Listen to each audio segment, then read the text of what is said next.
Right, hi folks, just coming back with another little video. So this one's going to be a bit different from what I usually do. So for those of you who, have subscribed to the channel for a while now, generally I cover the kind of like national picture of the Home Forces, but this time I'm going to look at something a bit more specific, something a bit more detailed.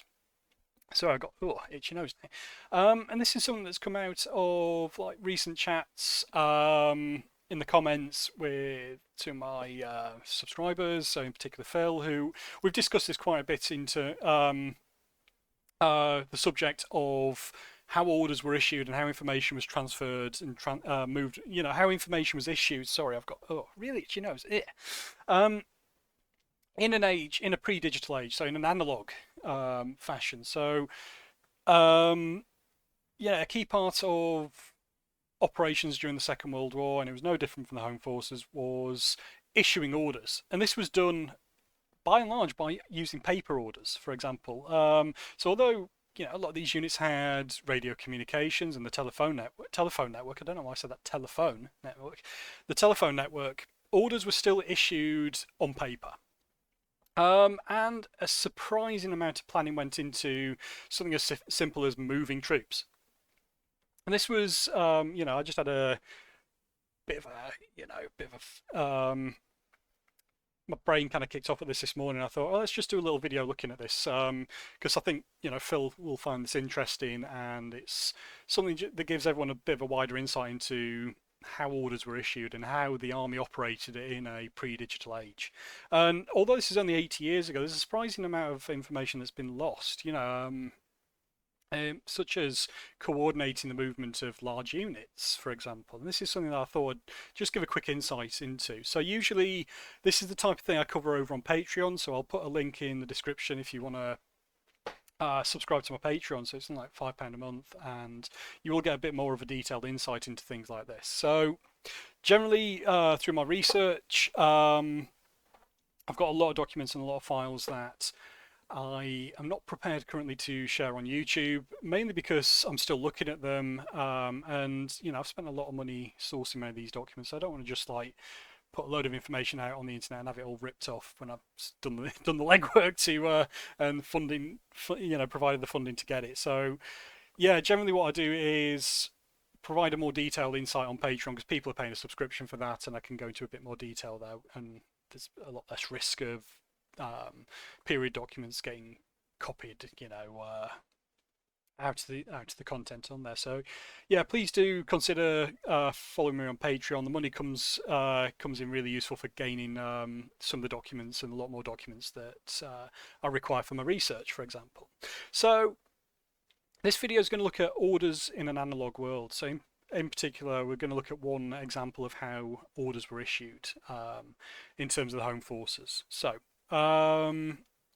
let me just fiddle around here and get this set up. Right, here we go. So hopefully you can all see this. So this is one example of a set of orders that were issued to what were the 2/6 Lancashire Fusiliers in about mid-1940. So I'm not going to edit this video, so I'm not going to put it on the screen with the source of this, but the source, for those of you who want to get a copy of this war diary, it's WO166/4410.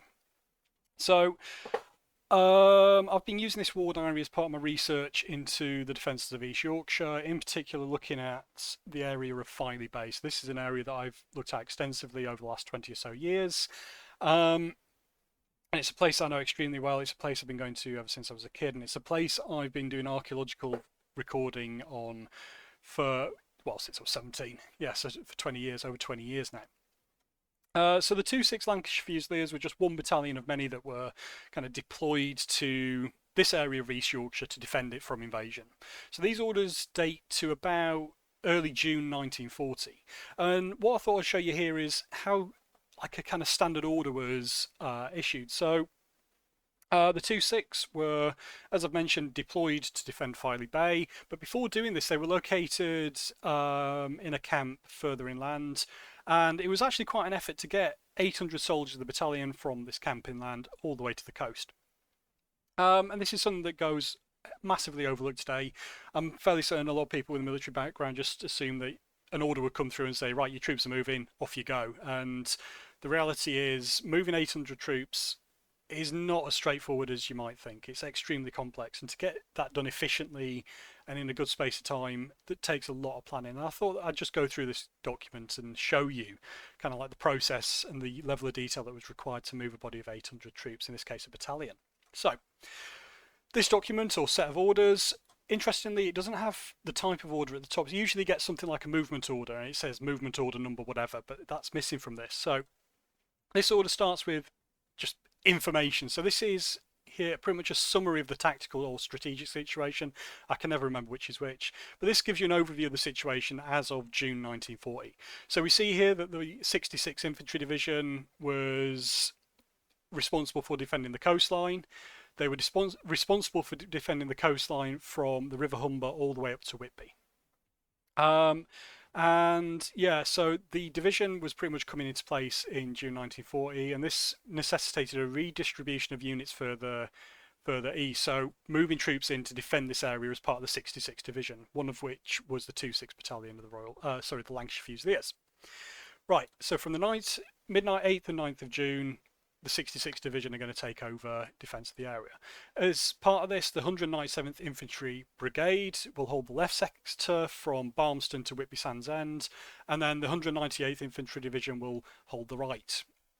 And then you also have the 59th Division on the left, so the 59th Division were covering the area from Whitby, I think up to Middlesbrough, or in that general area. Right. You also have an outline of the additional troops in the area. So we've got several signals training regiments, 2 based in Scarborough, 1 based in Whitby. And we also have a Royal Artillery Officer Cadet Training Unit based in Filey, with the commander's information there. So these are just additional troops in that area.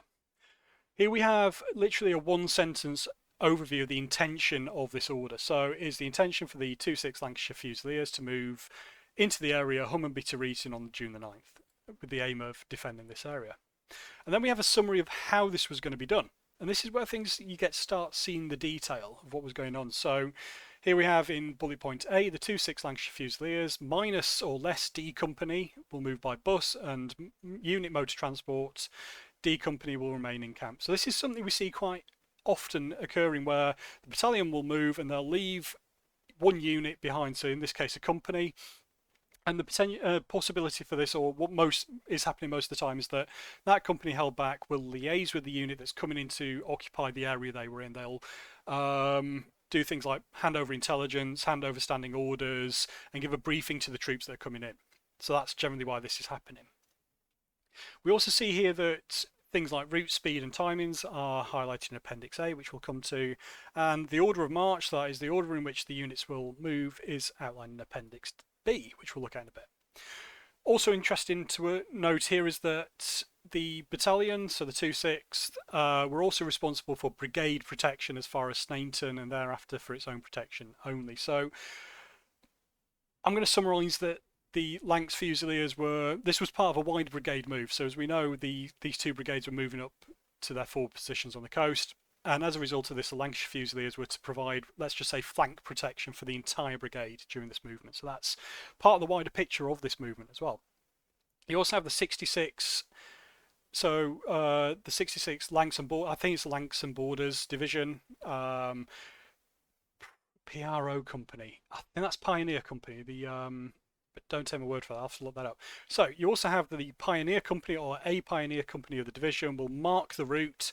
And traffic control points will be provided by units as under Helmsley, so from 10:15 or B echelon hours until B echelon has passed will be D Company, and that SEMA, the provost staff, will take up that after B echelon has passed. So you see sometimes mentioned online that because all the signs were removed, I've seen this probably once or twice, that because all the signs were removed, the units defending the UK wouldn't know where to go. And the army aren't stupid, so in this case you can see that they're clearly going to mark the route for those to coordinate this movement more efficiently. And it's also worth noting that because some of these units weren't necessarily intimately acquainted with the local area, that this was generally a necessity. The army weren't stupid. They weren't just going to let the troops move and get lost. You know, this is one of the reasons why these orders are planned in immense detail like this. So yeah, that little myth there that the signs were removed would just confuse the enemy. The friendly forces as well as the enemy is complete bull. So you've also got provost staff will be responsible for traffic control at dispersal point to be notified later. So traffic control during movements, during the defence of the UK was vitally important. This is something we see planned in minute detail. So things like you see traffic control maps drawn up for various commands and divisions and things like that, which show the roads which were to be used to ferry civilian traffic out of an area and refugee traffic, but also roads that were to be kept open for the military, roads that were to be kept open for the civil defence forces and things like that. So this was all planned in advance. There was a vast amount of planning going to that. You also see traffic control points set up to limit civilian traffic getting onto the roads or stop civilian traffic getting onto these roads that were set aside from the military. So, you know, saying that these roads were set aside, someone will undoubtedly come in and say, oh, but you wouldn't be able to stop the traffic. There were traffic control points manned by the police and the military to stop specifically traffic of a civilian nature getting onto these roads. All this stuff was planned. B echelon TPT transport troop will move as shown in Appendix A under orders of brigade traffic officer. So there was even a brigade traffic officer as well that was responsible for doing the planning. So this is something that Phil's mentioned as well, is that we see these orders, but behind the scenes there was a lot of individuals responsible for putting together the various parts of information that went into an order. And this is what we're seeing here as well, with this little mention here of the brigade transport officer. We're getting onto a little interesting point here. So front and rear vehicles will be clearly marked to show the front and rear of various echelons of the formation. All vehicles will carry pass signs if available. If not available, pass will be chalked onto the back of every vehicle that breaks down. So they're even putting in provision here for accommodating the potential for vehicles to break down, because vehicles break down. So they've got a mitigating factor here. So if a vehicle breaks down, it will be pulled over to the side of the road, and pass or a sign will be put on the back of it to indicate traffic to go around. The officer, NCO or driver in command is responsible for seeing that in the event of breakdown, the column is not held up. Again, nice little detail. Love this here. So bus number 18 will travel empty as a spare. So they've also got a vehicle on standby moving within the column to pick up any stragglers that due to vehicles breaking down. And then we also have bus number 19 and one 30 hundredweight truck remaining with D Company to allow them to move forward at a later date. Little order here is pretty cool. In the event of an air attack, vehicles will halt under cover by side of the road. Air light machine guns will engage the enemy. Troops will immediately debus under orders of officer or NCO, slight typo there, in command of the bus. Line the side of the roads and engage the enemy if possible. So again, mitigating factors here if the column comes under air attack. So from dusk stand to June the 8th and those after, roadblocks will be manned as follows by D Company. I've cut that out because I don't want that information getting stolen. Yeah, if you want to look at this stuff, do it yourself. Don't nick my information.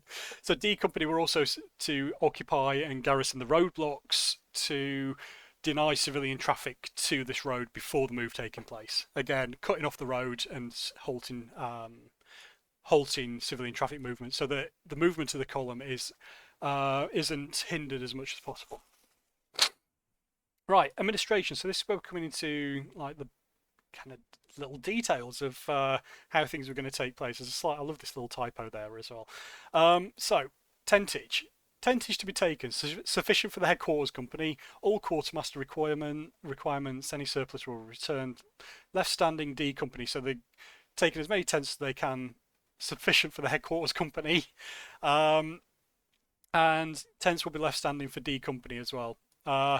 3 dining tents, 2 marquees up for the officers' mess. You don't want the officers having nowhere to dine. Battalion HQ and store tents, all as ordered by quartermaster. Remainder will be struck and handed over to the quartermaster. So even the amount of tents that have been taken has been planned. Accommodation stores, all accommodation stores at present in use will be taken. So all their stores from the battalion will be taken. Any surplus will be handed over to the quartermaster to incoming camp commandant. So again, this is one of the reasons why D Company was staying back, to make sure that there was a decent handover. Here we have personal rations, so haversack rations. So that's your Rations in your small pack as you move will comprise of dinners on June the 9th and will be issued at breakfast. Supplies will be drawn as at present, but messing officers will arrange for D Company to draw direct. So even planning as far as issuing rations for the day.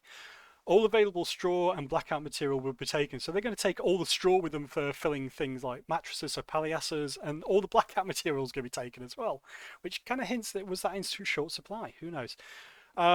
Petrol will be ordered by transport officers, so we're seeing wider logistics being considered here to be delivered to Humminbee. So when they arrive, petrol will be available to refuel the battalion's vehicles, and a pump has been requisitioned by the advance party. Rear party, the following will remain as the rear party. Rear party will be detailed later today. That's interesting, so that's not been decided on. Officers commanding companies will personally ensure that company lines are left perfectly clean and that refuse pits, etc., in their areas of responsibility are filled in. So company lines, I'm assuming that's accommodation. Anyway, the medical officer will carry out an inspection at 08:30 on the 9th of June 94. So there was also going to be a medical inspection prior to the movement as well. So vast amount of detail. Right, intercommunications. Battalion headquarters will move at the head of the column, kind of as you'd expect. Rear battalion headquarters at, I've taken that out because, like I said, I don't want that getting nicked, will close at 1400 hours on the 9th of June, and then will open at 1400 hours at the new brigade headquarters. Brigade headquarters will open at 1300 hours at this secondary place as well. So, battalion and then the brigade headquarters will also open up as well. So even planning the times where the battalion and brigade headquarters will be available and open. Really, really interesting stuff. So from this, we can also see that this order was issued at 14:45 hours, so H hour, on the 8th of June 94. So they've been given a couple of hours to undertake this order, and they've got all the information that they need to do that. And you can see here that this is really cool to see as well, the distribution of this, so we can see where that information was going to allow that information to filter down to the various units. So we have second in command of the battalion, we also have headquarters company, officer commanding A, B, C, D in companies, intelligence officer, MO, medical officer, transport officer, messing officer, Captain Candlish, not sure who he is, Captain McBride, quartermaster, regimental sergeant major, is that?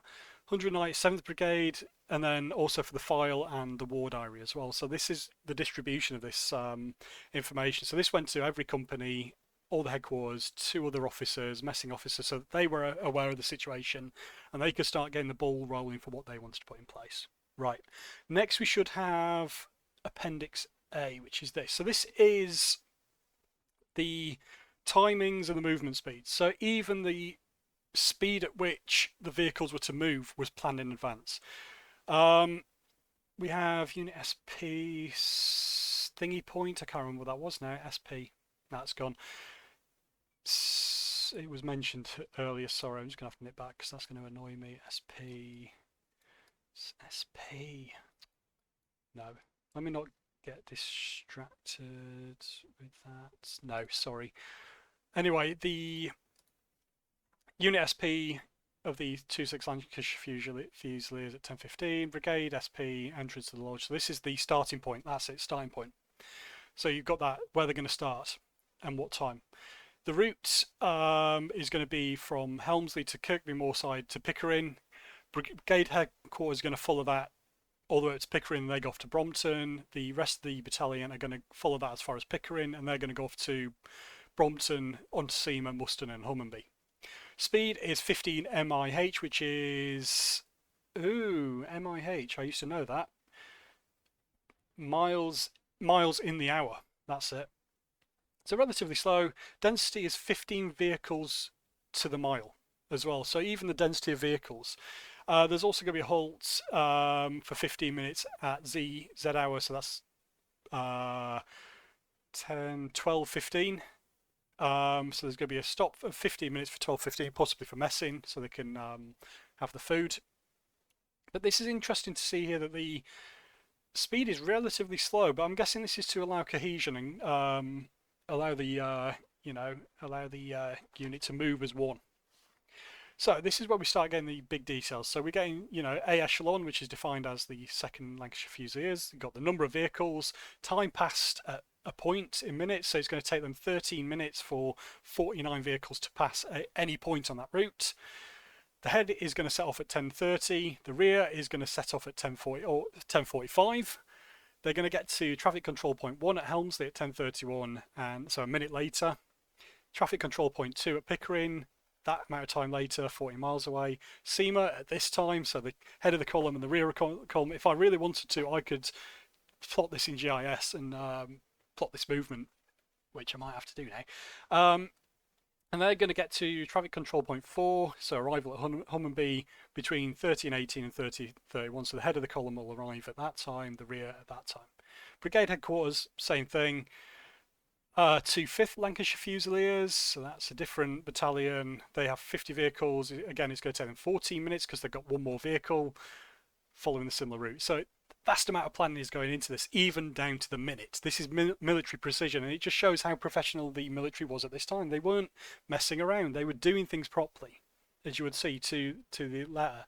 And then B echelon comprises the 2 6th Lancashire Fusiliers with 10 vehicles. They're going to take 3 minutes to pass each point. Then you've got the brigade headquarters, and then the 2 5th Lancashire Fusiliers with 14 vehicles. So that gives you an idea of how minute the detail was and how things were planned within the military.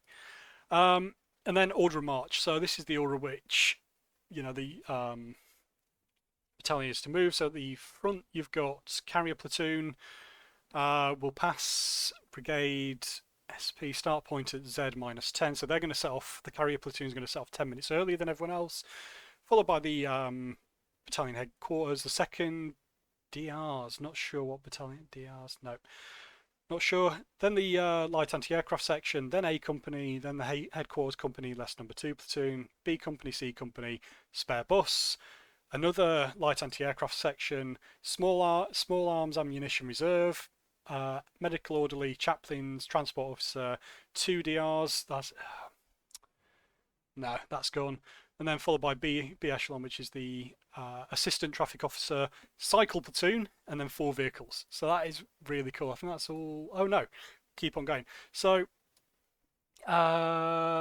dispositions of traffic. So plan of march and other specific instructions as in Appendix B to 004. Particular instructions regarding dispersion at crossroads. So that's the Cassini grid ref. Battalion headquarters will transport with transport and DRs. No, that's going to annoy me, that. We'll turn left. But this is the specifics of the route that's going to be taken. A company will proceed as ordered to Reeton, so they're not all going to end up in the same place. There's various places where, sorry, I've got really itchy nose, it's annoying me. Yeah. So A company is going to go somewhere else. They're going to go to Reeton, and they will arrange to guide the 2 AA sections, who will then come under their command. That's really interesting. Platoons of headquarters company will proceed as follows. Number 1 to Hummonby. Personnel will debus and proceed to billets at Primrose Valley. So this is the details of what's going to happen on the other end. Personnel will, with those from the Quartermaster's Depot and MT motor transport sections, will debus and proceed to their respective billets. Quartermaster and MT will proceed in buses to Hummonby. B and C companies personnel will debus and be marched to their billets. So again, a lot of these troops are going to be billeted locally. A traffic officer and DRs, which I can't remember what that is, will proceed to Hummonby. Other details of the column will disperse immediately. Buses still containing arms and ammunition after personnel of debus will have a guard left on board, so you want to protect that arms and ammunition. Immediately, personnel will have debus. The bus will proceed to the bus park in Hummonby and personnel immediately march off. B echelon transport will proceed direct to the transport park in Hummonby by direct route from Worcester to Hummonby. There's a car turning around outside. And then as soon as A echelon transport is unloaded, companies will arrange to have everything remaining in the buses removed to their billets by their company transport. So there's even a lot of administration to take place once the troops arrive on the other end. And this is all outlined. So these are the orders that were issued to one battalion to get them to move a specific distance over time. And it just shows you again, like I say, it's a really nice example of the amount of detail that went into moving 800 soldiers a relatively short distance. So here's a little insight into what I've taken out of this order in terms of the GIS. So I've plotted this onto, this is OpenStreetMap, credit where credit is due. I can't remember what the attribution is, but this is OpenStreetMap. So using this war diary, I've been able to plot the route that they were to take based on the information to the exact, to the exact route they were to take. I've also been able to do things like, where's it gone? I've plotted the brigade headquarters route based on that. So they're going to pull up to Brompton. 2/6 Lancashire Fusiliers are going to go all the way to Hummonby. The 2/5 we're going to go as far as Pickering, where they were going to potentially be the reserve battalion. So yeah, we can pick out a load of information. I've also put a lot of other stuff in there as well, like which I'll just give you a bit of an insight. I'm not going to show you the roadblocks because I don't want that information getting out. But yeah, also showing where the brigade headquarters was going to be, where each of these platoons and A company were to move, and all that. So hopefully that gives you. Let me just switch back to my face. That and that. Right. So I hope that's giving you a bit of an insight into just like one aspect of how things are planned in terms of the home forces. Like I say, this is something I cover in a lot more frequently over on Patreon. And as always, this is just one example of one movement by one battalion during this period from 1939 up until 1942. But it gives you a kind of like overview of the vast amount of information that went into moving a battalion of infantry. And you see this all the way from general headquarters all the way down to kind of company level. This level of planning happened at each point from general headquarters to division to, well, command, division, battalion, brigade, whatever. And this is something that we see replicated in the documents, and it gives us a vast amount of insight into how professional the military were acting or operating in the UK. It wasn't a haphazard affair of bumbling idiocy, in any way, shape or form. The military were operating how the military did in 1930 and 1940 to the letter. We see this professionalism outlined within the document. So hopefully that's giving you an insight into kind of like something I don't necessarily show very often on this channel. If you want to find out more, please do become a Patreon subscriber. Like I say, something like £5 a month. And the money goes into helping me source more documents and doing content like this. And yeah, you get your money's worth for a £5 a month. It's like the usual adage of it's like less than a cup of coffee or a fancy cup of coffee. Anyway, if you like what you've seen, check out the Patreon. Any comments, let me know. I like to have a discussion. I've got two folks who I mentioned in my previous video that are providing some absolutely fantastic questions and some fantastic insights, and I'm absolutely loving getting that, actually having some proper discussion rather than just here's a photo of something and it's really nice. Actually getting some thought and discussion going, it's really cool to see, and I'm absolutely loving that. So yeah, I hope that's been useful. Thank you as always. I shall see you in my next video, which will be out whenever. So cheers folks, see you later.